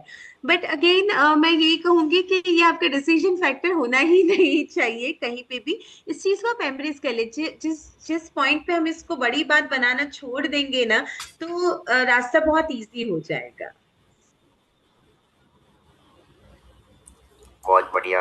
Doctor Chaudhary, आपने जो बात बताई ना, I mean embracing the situation, वो सबसे बड़ी बात है to get out of the, I mean winning the battle. आपने बहुत सारे एग्जाम्पल दिए, मुझे सिर्फ एक एग्जाम्पल देना है कि ये जो आवाज़ है मेरी, जो मैं जो बोल रहा हूँ, ये आवाज़ दिसंबर 1997 में रिजेक्ट हो गई थी। अगर मैंने वो रिजेक्शन को एम्ब्रेस नहीं किया होता, वो रिजेक्शन को मैंने एक्सेप्ट नहीं किया होता, तो आज मैं ये वेबिनार या इंडियन कैंसर सोसाइटी का सेशन में कभी नहीं होस्ट कर सकता, या दुनिया में कहीं भी मैं लेक्चर नहीं दे सकता था। So it's all about accepting the situation, breaking the cycle and getting out of it and moving forward. So then and then, you can get a growth, you can have a success. अब doctor friends, मुझे एक बहुत important बात आपको बतानी है। देखिए कि इंडिया में कैंसर ट्रीटमेंट कराने के लिए, एक बार मैं बहुत सारे oncologist, cancer specialist like doctor Sudeep, बहुत सारे मैं लोगों को जानता हूँ। अब आज अभी थोड़ी देर पहले डॉक्टर सुदीप से बात हुई है। डॉक्टर सुदीप, आपने एक महीने में कितने, you are from Junagadh Saurashtra, 2 tier 3 tier city, आपने एक महीने में कितने पेशेंट को कीमोथेरेपी दिया? So मैंने sir last month 1800 sir. so it's अभी आप देखिए कि अभी ये एक्सपर्टाइज कितनी इम्पोर्टेंट है, ये नॉलेज है, एक्सपीरियंस है, एक्सपर्टाइज है, बहुत कुछ है। और फिर और अगेन एक और इम्पोर्टेंट बात मैं आप सब लोगों को बताना चाहता हूँ। अगर आपके फैमिली में से कोई ऑन्कोलॉजिस्ट अगर बनता है तो आप लोगों को भी ट्राई कीजिए कि मेट्रो सिटी में से छोड़ के 2 टायर 3 टायर सिटीज में चाहिए, क्योंकि हाँ। वहाँ पर लोगों को ट्रैवलिंग का टाइम बच जाता है, they can easily get Definitely. Affordable treatment. Yes sir. So मतलब से वही मैं अगर कंटेक्स्ट दूं तो जैसे मैं इसके पहले अहमदाबाद और बड़ौदा में थी, जो गुजरात के मेट्रो सिटीज है। सो वहाँ पे हम 1 डे में 10 to 20 पेशेंट्स देखते थे सर ऑन एन एवरेज। यहाँ पे मैं on an average 100 to 120 patient देखती हूँ। सो जिससे मुझे ये समझ आता है कि मतलब जो आपने कहा सर कि ये अंडर सर्व्ड कम्युनिटीज है, अंडर सर्व्ड एरियाज है सर। एंड उनके लिए डिस्टेंस, ज्योग्राफिकली डिस्टेंस बहुत ज्यादा हो जाता है। तो वो शायद एक बार कंसल्टेशन के लिए आ जाए, पर अगर रेडिएशन की हम बात करें और अगर कीमोथेरेपी जिसके मल्टीपल सेशंस होते हैं इनकी बात करें, तो एवरी टाइम ट्रैवल एक बहुत चैलेंज हो जाता है, उधर रहना डिफिकल्ट हो जाता है। फिर तो फाइनेंस की भी बहुत इश्यूज है, उधर रहना खाना सब कुछ डिफिकल्ट है। तो बहुत लोग इस वजह से ट्रीटमेंट नहीं कर पाते। तो ये मुझे लग रहा है कि हमें सरकार को भी बहुत थैंक यू कहना चाहिए कि उन्होंने जैसे आयुष्मान भारत योजना लेकर आए, उनकी वजह से अभी ऑलमोस्ट सारे डिस्ट्रिक्ट के अंदर रेडिएशन की मशीन्स आ गए हैं, और सारे डिस्ट्रिक्ट के हॉस्पिटल्स में ये फैसिलिटीज अवेलेबल है। So almost every district is having this facility, जिससे ये ज्यादा एक्सेसिबल हो गया सर। मैं दूसरा एक कंटेक्स्ट दूं, जैसे मैं आपको जब मिली थी सर, जैसे हम 2016 2017 की बात करें, तो जब मैं जीसीआर अहमदाबाद में थी, तो जब सर पेशेंट मिलने आते थे उसके बाद वेटिंग रहता था 10-15 दिन का। उसके बाद उनका ट्रीटमेंट शुरू होगा, क्योंकि कोई भी सिस्टम, कोई भी हॉस्पिटल में लिमिटेड कैपेसिटी होती है कि अगर मेरे पास 100 बेड्स है और अगर आज मैंने 150 पेशेंट्स देखे हैं, तो मुझे बाकी 50 पेशेंट्स को ऐसे ही कहना पड़ेगा कि आप इस टाइम पे आइएगा। उसके सामने आज कैसा हो गया कि आज जब जूनागढ़ में मैं बैठी हूँ, मेरे पास पेशेंट आ जाते हैं, मैं आज ही ट्रीटमेंट शुरू कर देती हूँ सर। इससे बहुत ही बेनिफिट है पेशेंट को। मतलब उनकी तुरंत ट्रीटमेंट शुरू होगा, तुरंत उनको रिलीफ हो जाएगा, वो बेटर हो जाएंगे।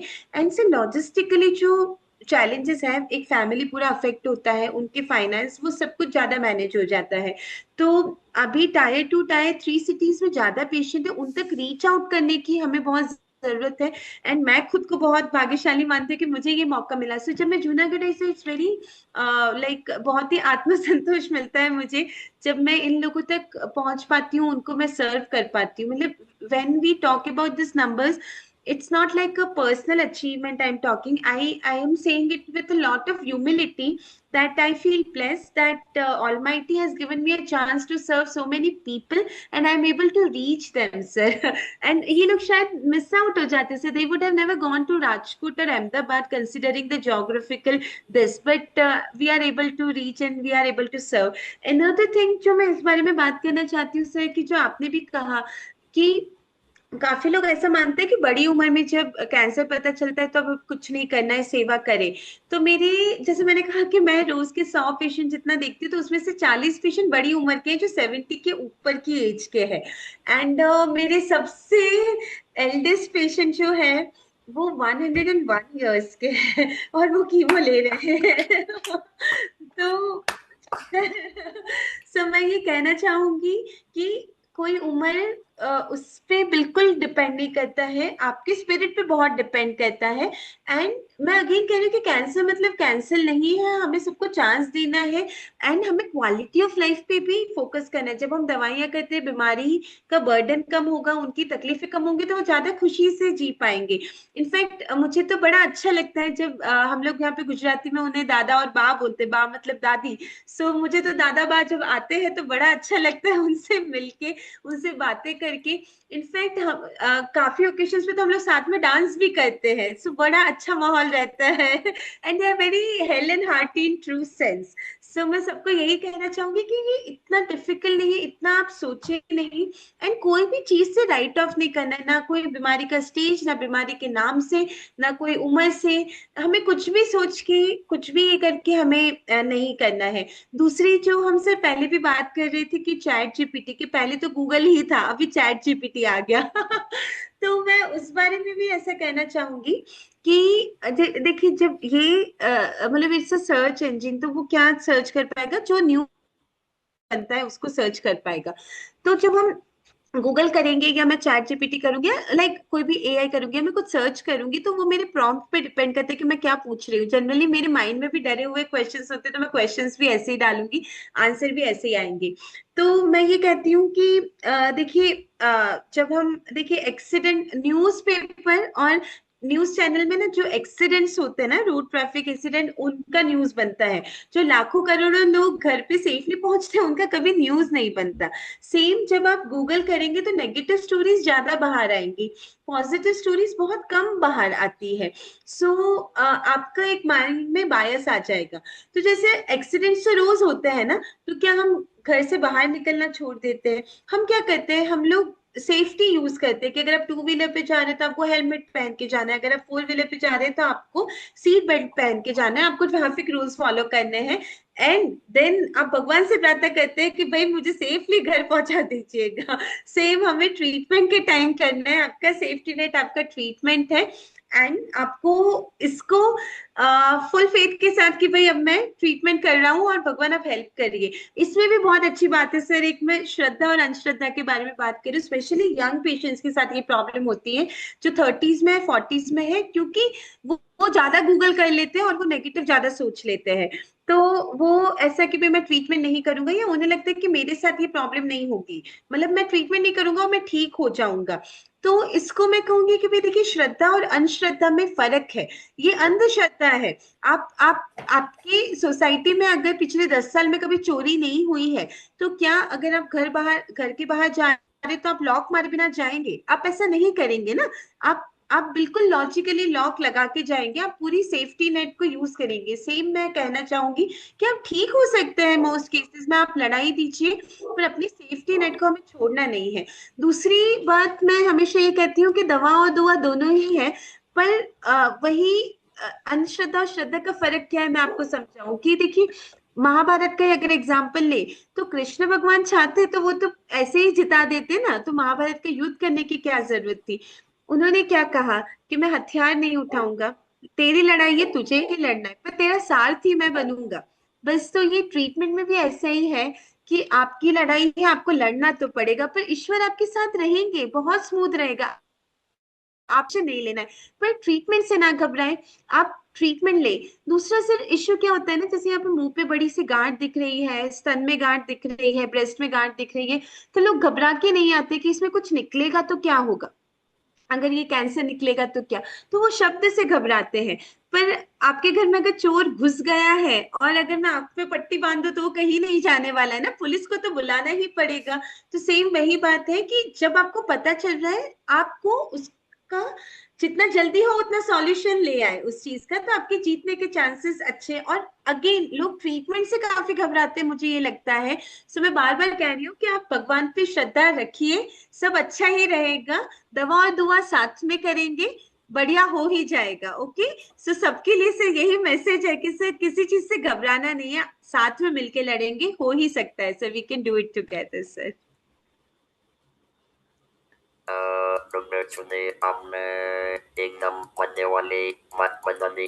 और मैंने कई सारे सेशन में मैं बोलता हूँ कि अगर जो इंडियन कैंसर स्पेशलिस्ट आपके जैसे बहुत सारे जितने भी लोग हैं, वो are dedicated and intelligent everything. मैं एक चीज सब लोगों को बताना चाहता हूँ कि अगर आपको आपके रिलेटिव्स फ्रेंड्स को बताना नहीं है कि मैंने यूके में जाके फैंसी, मतलब आपको बताना नहीं कि मैंने यूके में ट्रीटमेंट कराई या अमेरिका में ट्रीटमेंट कराई। बिलीव मी, इंडिया के cancer specialist, they are the best in the best best of the best. And on top of that, a lot of experience, lot of expertise, knowledge, and on top of that, a real humanity, a real humanity at the core। और अब जब humanity आती है ना, तो आपका क्या होना बिल्कुल 100% तय है। किसी का किसी को क्वेश्चन को पूछना है तो work room is open for visits. So with that मैं यही कहूंगी कि मैं जूनागढ़ में हूँ, which is a tier 3 city sir, and I can do immunotherapy, target therapy, of course, chemotherapy, sir, and NGS testing, liquid biopsy, ctDNA, जो भी मैंने टेक्नोलॉजी, जितनी भी नए एडवांसमेंट्स की बात की, वो सब हम ऑलरेडी प्रैक्टिस कर रहे हैं। तो अगर टायर 3 सिटी में सब कुछ अवेलेबल है तो इंडिया में सब कुछ ही हो सकता है। कोई प्रॉब्लम ही नहीं है इधर। We have everything available, and जैसा आपने कहा सर, एक्चुअली हम इतने ज्यादा पेशेंट देखते हैं तो even that becomes a richer source of experience है, ऐसा कि उससे भी आपका वो काफी वो अपडेट रहता है ऐसा। दीपक जी, आप अनम्यूट कीजिए और यू कैन आस्क क्वेश्चन। आप हिंदी में, इंग्लिश में बात कर सकते हैं। श्रुति जी, अभी आपने बोला कि जी सर। हाँ जी, आपने अभी बताया अपना सब लेटेस्ट ट्रीटमेंट के बारे में बताते हैं। अभी एक CD के 4/6 ट्रीटमेंट जो है आपने यूज किया हुआ है? सीडी की 4/6, हाँ, यस, पैल्बोसिक्लिब 4/6 बराबर है। अभी उसके लिए मैं एक नया रिसर्च मेरे अभी मैं 500 पेशेंट के ऊपर उसका वो चालू है। अच्छा ये सर। जो इंडिया में मैक्सिमम फेल हो रहा है 1.5 साल के अंदर, 16 महीने से 18 महीने के अंदर, उसका रीजन हमने अभी रिसर्च कर लिया। जिसको PIK 3C है, पॉजिटिव है, उसको ये फेल हो जाएगी। जिसके ये नेगेटिव है, PIK 3C है, उसको ये वर्क करती है 8 साल तक। मेरे पास ऐसे भी पेशेंट है कि जिसके पास लास्ट 7 साल से पाल्बोसाइक्लिन यूज कर रहे हैं। अभी ये रिकमेंड करने के पहले ये टेस्ट करवाना बहुत जरूरी है। कराना जरूरी है सर, सही बात है। मेरा सर थीसिस का टॉपिक था। सो मेरे मेंटर है मानसी शाह मैडम, HCG अहमदाबाद में, एंड उनके अंडर, और आशीष कौशल सर, विराज लविंगे सर मेरे मेंटर्स हैं। उनके अंडर मेरा थीसिस का टॉपिक था, मेरे सुपर स्पेशलाइजेशन में CDK 4/6 इनहिबिटर्स। एंड जैसे सो उसके बारे में बहुत इंटरेस्टिंग बात बताना चाहूंगी सर। तब ना 3 लाख रुपए की दवाई थी 1 महीने की sir, 3 lakhs per month. So like I'm talking about 2-3 years back. So तब ऐसा था कि सर इतना महंगा तो कौन ट्रीटमेंट मैनेज कर सकता है। अभी बायोसिमिलर्स आ गए हैं, तो अभी ऑलमोस्ट जैसे मतलब कि अभी जैसे सन फार्मा का 7,000 में मिल रहा है CDK 4/6। सो अफोर्डेबल ना सर, ऐसा मतलब मेरे रोज के मेरे 5 पेशेंट होंगे जो पैल्बोसिक्लिब पे होंगे, जिनके अंदर एप्लीकेबल होगा।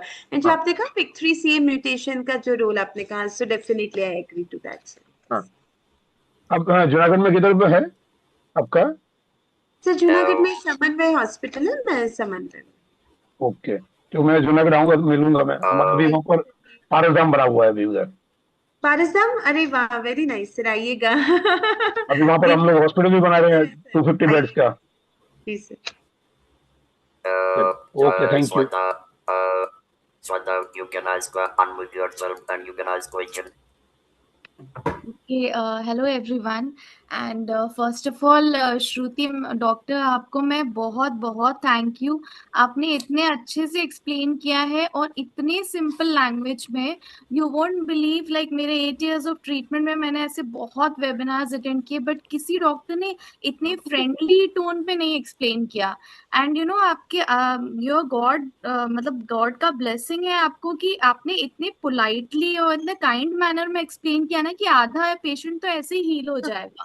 तो I am so happy, and ये मैं इसलिए ये फीडबैक शेयर कर रही हूँ because it is very important कि अदर डॉक्टर्स को भी ये स्किल आए यार, बिकॉज कैंसर इज लाइक आप पूरी तरह से इमोशनली मतलब ये हो जाते हो, ब्रेक हो जाते हो।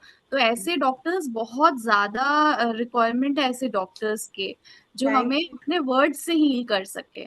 तो मुझे ये सेशन अटेंड करने के बाद में ही लग रहा है कि काश मैं ये डॉक्टर से पहले मिली होती। She is so positive and friendly. और आपने ma'am without any you know arrogance इतने सिंपल मैनर में एक्सप्लेन किया है कि हर कोई समझ पाएगा। जो भी ये सेशन अटेंड कर रहा है, हर किसी को लग रहा था it was all worth the time. You know, मैं ये सेशन मिस करने वाली थी because of work reasons, but मुझे फिर भी लगा मैं अटेंड करती हूँ। एंड अभी मुझे इतना अच्छा लग रहा है कि थैंक गॉड मैंने मिस नहीं किया ये सेशन। तो thank you so much ma'am. Yeah, and Shrenik sir, you are an inspiration. अभी तक मैंने आपके बारे में सुना था. This is the first session मैं attend कर रही हूँ. And भगवान का ये blessing है that you are doing such a great work for all of us. आप तो बहुत ज्यादा इंस्पायरिंग है. मतलब मुझे जब भी लो फील होगा आई रिमेम्बर यू. एक्सेप्टेंस का पावर, आप रियल एग्जाम्पल है इस चीज के लिए. तो गॉड थैंक या you. God bless you both. Ma'am मुझे 2 क्वेश्चंस है, दोनों काफी डिफरेंट है. फर्स्ट क्वेश्चन है कि कल ही मैंने एक वेबिनार अटेंड किया जिसमें एक पेशेंट है जिसको कोलोन में ब्लीडिंग हो रहा था, रेक्टल ब्लीडिंग हो रहा था काफी टाइम से. एंड रिसेंटली उसका एक रिपोर्ट में लगा कि उसे कैंसरस हो सकता है, मैलिग्नेंट हो सकता है. बट उसको वो सेशन जो था नेचुरल हीलिंग पे था, नेचर बेस्ड हीलिंग पे. तो जो स्पीकर थे वो उन्हें मतलब गाइड कर रहे थे कि कीमोथेरेपी ये सब हार्मफुल होता है, एलोपैथिक ट्रीटमेंट, तो उन्हें वो नेचर बेस्ड की तरफ डायरेक्ट कर रहे थे. तो वो पूरा सेशन उस पे ही था. तो वो स्पीकर वही प्रमोट कर रहे थे कि आप आओ, ये डाइट लो, ये जूसेस लो. तो मेरे 8 years के रिसर्च में मुझे ऐसा लगा कि सिंस कैंसर बहुत फास्ट बढ़ जाता है और नेचर बेस्ड का कोई गारंटी नहीं रहता, तो पता नहीं, मुझे ऐसा लगा कि ये राइट नहीं है मेरे पार्ट पे अगर मैं उनको इन्फॉर्म नहीं करूँ कि जरूरी होता है ट्रीटमेंट लेना, नेचर बेस्ड पे आप टोटली नहीं डिपेंड कर सकते. तो I was very restless and I thought it is my duty. तो मैंने उनको पर्सनली आज रीच आउट किया एंड कॉल करके बताया कि मैं अगेंस्ट नहीं हूँ नेचर बेस्ड की, बट मेरा स्टडी ये कहता है कि allopathic treatment is the only way out अभी एट प्रेजेंट सिचुएशन में. तो but he was very defensive on that part कि फॉरेन में लोग ऐसे नेचर बेस्ड लेते हैं. And he thought all doctors are bad, that this is a money minting business and they only cut the organs, and somebody told him that his colon will be removed and all. So he was very scared and he had such a negative impression about Indian doctors in allopathy and chemotherapy and all कि बहुत against थे. तो मैं उनको समझा नहीं पा रही थी. तो मैंने फिर भी उनको बोला कि इट इज योर कॉल. तो वैसे केस में मैम क्या करना चाहिए? Shruti, give me a minute. Let me just answer the last question too. So the एक बात मैं आपको क्लियर बता दूं, कैंसर की ट्रीटमेंट में नेचुरल थेरेपी कहीं पे भी किसी वजह से कोई कंडीशन में काम आने वाली नहीं है. It is only kind of branding, marketing and making money. और अब मैंने बहुत सारे केस ऐसे देखे, पर्टिकुलरली ऐसे जी और सब जगह पे कि लोग ट्रीटमेंट करा के वापस गए, फिर आगे ट्रीटमेंट कंटिन्यू नहीं की, नेचुरोपैथी की, and then they came back with the advance stage cancer. और फिर डॉक्टर ने बोला कि सॉरी, अब आपका कुछ नहीं हो पाएगा. It is as simple as that. और ये लोग it is a kind of say they are rather trying to speak, I mean they are rather trying to speak ill about the doctors. अगर आप ये एक आप लॉजिक आप समझिए कि अगर नेचुरोपैथी से अगर काम चलता तो दुनिया के कोई डॉक्टर ना कैंसर स्पेशलिस्ट बनेगा ही नहीं, और इतनी सारी हॉस्पिटल कैसे चलेगी. So it is all kind of you know misleading and misguiding people.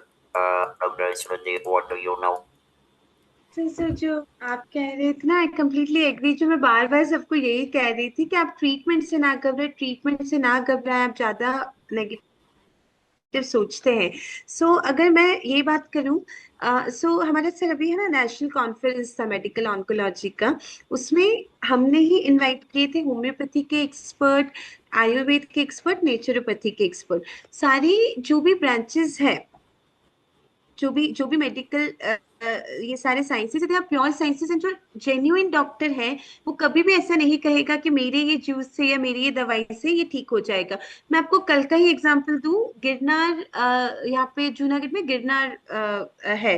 Girnar में बहुत सारी जड़ी बूटियां होती हैं. जो यहाँ पे जो आयुर्वेद कॉलेज है, उनकी जो गवर्नमेंट आयुर्वेद कॉलेज है, उनके 2 डॉक्टर्स से मुझे मिलना हुआ. सो मैंने उन्हें पूछा कि आपका क्या विचार है कैंसर के लिए. उन्होंने यही कहा कि मैडम हम किसी को नहीं कहते कि इससे कैंसर ठीक हो जाएगा. हाँ, लाइफस्टाइल मॉडिफिकेशन इन जनरल बहुत अच्छा है. अगर आपका सारा ट्रीटमेंट आपका खत्म हो गया, उसके बाद आप पंचकर्मा कराना चाहते हैं, आप बस्ती कराना चाहते हैं, तो दैट इज, आप अभियंग करना चाहते हैं, वो प्योर साइंस है, दैट इज फाइन, उसमें कोई भी प्रॉब्लम नहीं है ऐसा। बट इसको छोड़ के, एलोपैथी को छोड़ के जब आप इसमें जाते हैं क्योंकि आप घबराते हैं, तो it's never going to serve. Again जो आपने कहा मैडम की उन्हें लगता है कि डॉक्टर काटने की बात करते हैं ये कॉमर्शियल है। So my question to them is कि जब आप ये जूसेस वाले डॉक्टर्स के पास जाते हैं, जूसेस वाले जो भी बंदा है, तो they are not doing it as a service और free of cost, they are charging much higher. In fact जैसे मैंने इम्यूनोथेरेपी का, इम्यूनोथेरेपी शब्द से कितने सारे लोग हैं जो क्वैक्स है, जो जेन्युइन डॉक्टर नहीं है और वो ये प्रैक्टिस कर रहे हैं, या जो भी हमारे प्रिंसिपल है डेंड्राइटिक सेल थेरेपी के नाम से कुछ लोग कुछ कर रहे हैं, कुछ कर रहे हैं, and they are charging like anything, so they are much more commercial. Second thing is कि उनके सामने आप कोई एक्शन नहीं ले सकते हैं, हम लोग लीगली बाउंड है। जैसे अगर मैं कोई भी सिग्नेचर करती हूँ तो मेरा लाइसेंस नंबर लिखा जाता है, एंड मेरे हर शब्द की एक इम्पोर्टेंस है, और आप मेरे सामने, आप मुझे कोर्ट ऑफ लॉ में खड़ा कर सकते हैं because I am a certified doctor. This people are not certified in any which way, so they do not have anything to lose. इसलिए वो आपको जूस देंगे, वो गायब हो जाएंगे, आप उनको कहीं से पकड़ नहीं पाएंगे, आप कहीं तरीके से फ्रेम नहीं कर पाएंगे। सो एक्चुअली जैसे आपने कहा ना कि जो मैं इन पेशेंट को क्या कहना चाहूंगी जिनको रेक्टल ब्लीडिंग है, इन इट्स जो मुझे लग रहा है, fees young guy mostly it would be early disease and it can be completely cured अगर वो राइट टाइम पे राइट ट्रीटमेंट ले ले। बट वो घबरा के वो टाइम वेस्ट कर रहे हैं, वो 6 महीना बिगाड़ रहे हैं जिसके अंदर वो ठीक हो सकता है, तब तक बीमारी बढ़ जाएगी और वो एडवांस स्टेज में चली जाएगी।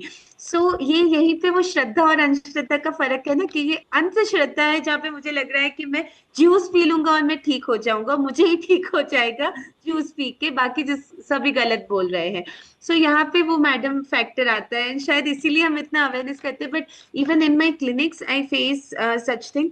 मेरा तो इससे भी बड़ा चैलेंज ये है कि सपोज पेशेंट्स आए, यंग पेशेंट्स के साथ ज्यादा दिक्कत आती है, जैसे एक साइकिल लिया उन्होंने कीमोथेरेपी का, तो नेक्स्ट टाइम आएंगे तब तक उनकी तकलीफ अच्छी हो जाएगी, तो वो लोग चले जाते हैं, वो ट्रीटमेंट फर्दर लेते ही नहीं है, क्योंकि उनको बेटर हो गया ट्रीटमेंट से, एक साइकिल से। सो दे आर लाइक कि बस अभी मुझे और ट्रीटमेंट नहीं लेना है या मुझे ऑपरेशन नहीं कराना है, so they will not even complete chemotherapy cycle, they will not go for this. So शायद इसीलिए मैडम हम ये सारी बातें कर रहे हैं, so that we can reach out to more people and ये सारी बातें हम कर सके। But then again there is very little we can do, because वो उनको एक है ना बायस है माइंड में, वो वही सुनेंगे जो वो सुनना चाहते हैं। अभी वो ट्रीटमेंट से इतना घबराए हुए हैं कि he will find every way to avoid the real treatment. या एंड इवन अभी जो अभी आपने बोला कि he is wasting his time, मैंने उनको ये भी बताया कि बहुत ज़रूरी होता है इमीडिएट इस पे कंट्रोल पाना, इस डिजीज़ का ट्रीटमेंट शुरू करना, तो आप वेस्ट मत करो टाइम। बट अनफॉर्चुनेटली उनके किसी नेबर ने ब्रेस्ट कैंसर का इलाज नेचर बेस्ड थेरेपी से कर लिया, तो ही हैज़ फेथ।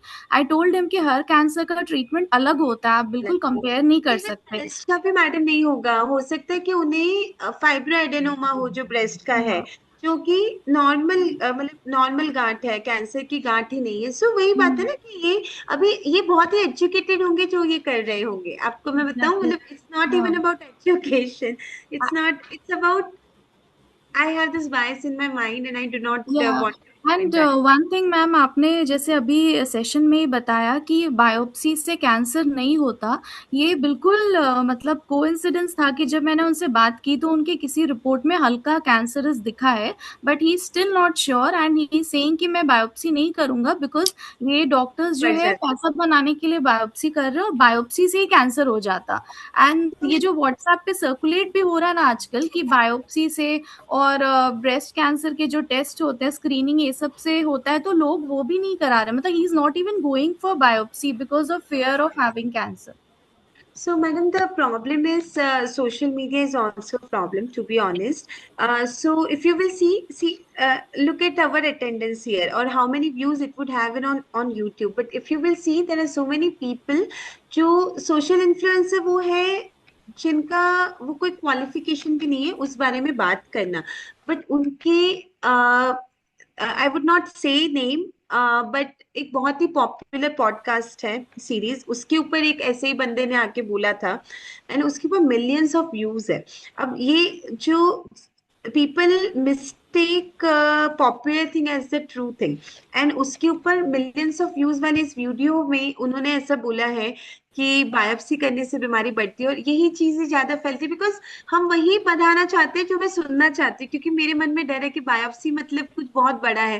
बायोप्सी मतलब मैं जितना नेल्स कट करती हूँ ना एवरी वीक, उतना सा पार्ट लेना है, पर लोगों को लगता है बायोप्सी मतलब बहुत कुछ बड़ा। So another issue, madam, is that social media is an issue that non-qualified people are speaking without any credibility, and people are believing them. Another thing is आप उनके अगेंस्ट कोई एक्शन नहीं ले सकते madam, because it's an open place ना, आप जिसको जो बोलना है वो बोल के जाएगा, और वो फिल्टर हमारे माइंड में होना चाहिए कि हमें किससे क्या लेना है। तो वही बात है मैडम, ये तो हम भी अपने क्लिनिक में फेस करते हैं। सो पीपल हैव टू, मैं बार बार वही कहना चाहूंगी कि अपने लिए हमें खुद जिम्मेदारी लेनी है। दूसरा मैं यहाँ पे भी अच्छा एग्जांपल देना चाहूंगी, जैसे आपने कहा ना कि वो टाइम वेस्ट कर रहे हैं। अब देखिए हमारी ना ट्रीटमेंट बहुत ही लिमिटेड है, मतलब किसी के पास भी लिमिटेड रिसोर्स होते हैं ना। तो अब आप सोचिए इंडिया और पाकिस्तान की लड़ाई चल रही है, तो मेरे पास 1000 लोगों की सेना है। अब सामने से एक टेररिस्ट आया, मैंने उसको तब नहीं मारा, मैं सोच रही हूँ कि ठीक है कुछ नहीं करेगा, कुछ नहीं करेगा, और मैं कुछ नहीं कर रही हूँ, तो वो सामने से 10 लाएगा, मेरे पास 1000 है, मैं अभी भी जीत जाऊंगी। अब मैं 10 टेररिस्ट को भी नहीं रोक रही हूँ, तो वो सामने से 1000 लाएगा। अगर मैं टाइम वेस्ट कर रही हूँ अपना, तो अब मेरे पास 1000 ही सेना है, उसके पास भी 1000 की सेना है, तो अब मेरी जीतने की चांस 50% है। अगर अब भी मैं कुछ नहीं करूंगी तो वो सामने से 5000 लाएगा, तब तो मैं हार ही जाऊंगी ना। तो ये कैंसर के लिए भी ऐसा है कि ये अर्ली स्टेज की Yes. बीमारी, जैसे आपने कहा कि उनको रेक्टल ब्लीडिंग है, उनको ज्यादा दिक्कत नहीं होगी, उनको अभी कुछ पेन नहीं हो रहा होगा, उन्होंने सिर्फ ब्लड नोटिस किया होगा। तो वो ये यही सब चीजों में फंसे रहेंगे कि मैं क्या जूस पी लूं, मैं क्या मतलब मैं आयुर्वेद को भी खराब नहीं कहूंगी, कोई भी सच्चे डॉक्टर ऐसा नहीं बोलते। तो ये जो जो ऑल्टरनेटिव ये लोग करते हैं जिनकी कोई क्रेडिबिलिटी नहीं है, उनकी बात करूंगी। सो ऐसे में उनके 6 महीने बिगड़ जाएंगे, तब तक हो सकता है कि बीमारी बढ़ जाए, और अब मेरे पास तो ट्रीटमेंट लिमिटेड ही है, तब तक स्टेज इतना आगे बढ़ जाएगा बीमारी का कि मेरी दवाइयां तब फेल हो जाएंगी। अब आप मुझे बताइए कि ये किसकी हार है या ये किसकी गलती है। मतलब वही बात है ना, मैंने उस टेररिस्ट को तभी क्यों नहीं मार दिया जब मैं मार सकती थी। तो ये वो वाली बात है मैडम, बट कैसे हेल्प करें आप मुझे बताइए। Exactly, very well explained, ma'am. Thank you. बताइए, आज For उसको मैं बोला the हुआ है ऑलरेडी, उसको ट्रीटमेंट for स्टार्ट the करने का बोल दिया ऑलरेडी। अच्छा आपने कह दिया, अच्छा जी। So, वो जो पेशेंट है वो मेरे ग्रुप में आया हुआ है ऑलरेडी, तो हाँ, आज मैंने उसको मैं उनको बोला दीपक सर आपसे कांटेक्ट करने के लिए, हाँ, एविएशन इंडस्ट्री से, राइट? मालूम मालूम मालूम है। मैं अरे यस। दोपहर को 1.5 घंटा उसको समझाया पूरा। हाँ, मैंने उनको बोला दीपक सर से आपको क्लैरिटी मिलेगा। तो 1.5 घंटा पूरा लिया है उसको। आज क्या वो करने गया अभी चेकअप, क्योंकि उसका सीई बहुत ही हाई है। Deepak thank you. let's not discuss individual details here. So say this is our 48th webinar, and we are bringing top of the line but the best of the best oncologists across India. So, and this is the key purpose at Indian Cancer Society, to educate people with the authentic and reliable and sustainable information which are available all free of cost without any internet intervention or etc. I guess this is all for today. Dr. Shodhi, thank you so very much. आपने अपनी राष्ट्रभाषा में बहुत बढ़िया और एकदम flawless manner में पूरा का पूरा बात सब लोगों को समझाया। Thank you very much. And friends, I have one announcement to make on behalf of Indian Cancer Society Delhi. We are celebrating Cancer Survivors Day in Delhi on 16th. That is on next Monday, 16th of February at 3 p.m. Some details you can find on internet, on Facebook, etc. और आप लोगों को और भी कुछ detail चाहिए तो please feel free to reach out to me, or you can contact our office in Delhi at Indian Cancer Society. They are easily available and they will be more than happy. So, Dr. Shruti, thank you very much once again for your valued and commendable information shared today out of your experience. And once again, I would not like to call you radiation oncologist, medical oncologist. I would like to, or rather, I would love to call you as a leader for myself. And you have given me a huge opportunity No, at no, sir. JCRI. No, nothing like that. It was always yours, and it's a sir. अगर वो मैं छोटा सा काम कर पाई तो मैं खुद को भाग्यशाली मानती हूँ कि सर वो मैं कर पाई. But it is all you, sir. वो बिल्कुल ही मेरा क्रेडिट नहीं है, sir. It's all you, sir. And it's amazing. Sir. Because of you, we could reach out to so many friends in so long, sir. So like it has been a decade of knowing you, and it has been amazing, sir. Thank you. Yes, sir. Thank you so much. Thank you, friends. Thank you for attending today's session. और friends, मुझे एक और बात बतानी है. I mean, this is kind of a bit emotional. Tomorrow is Valentine's Day. और हम सब कैंसर सर्वाइवर का every day is Valentine's Day because of the presence of oncologists like Dr. Shruti and Tumani. They are giving second life to people like me. So for us, every day is a Valentine's Day. So thank you, friends.